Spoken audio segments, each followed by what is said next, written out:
मुख्यमंत्री समृद्ध पंचायत राज अभियान अंतर्गत आयोजित माझं गाव सुंदर गाव स्पर्धेत पन्हाळा तालुक्यातील महाडिकवाडी गावानं सहभाग घेतलाय।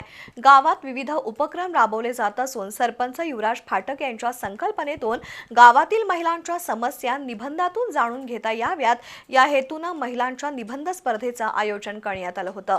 या स्पर्धेला चांगला प्रतिसाद लाभला। गावचा विकास साधायचा म्हटलं तर पुरुषांच्या बरोबरीनं महिलांचाही सहभाग तितकाच महत्त्वाचा असतो।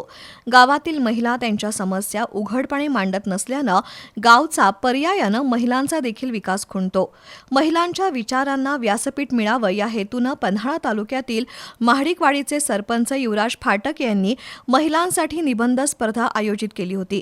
स्पर्धेदरम्यान महिलांनी आपल्या समस्या निबंधातून व्यक्त करून ग्रामपंचायतीनं त्या सोडवाव्यात अशी अपेक्षा व्यक्त केली। या स्पर्धेत 150हून अधिक मुलींनी आणि महिलांनी सहभाग नोंदवून मनातील भावना निबंधातून व्यक्त केल्या। निबंधाचं परीक्षण करून सरपंच युवराज फाटक यांनी महिलांच्या समस्या सोडवण्यासाठी प्रयत्नशील असल्याचं सांगितलं। विजेत्या स्पर्धकांना मान्यवरांच्या हस्ते बक्षिसांचं वाटप करण्यात आलं। उपसरपंच धनंजय साळुंखे, ग्रामपंचायत सदस्य पूजा नाईक, संगीता महाडिक, सीमा सावंत, सुखदेव साळोखे, संदीप महाडिक, प्रदीप नाईक, संतोष सावंत, ग्रामसेविका पल्लवी देवेकर यांच्यासह पदाधिकारी यावेळी उपस्थित होते।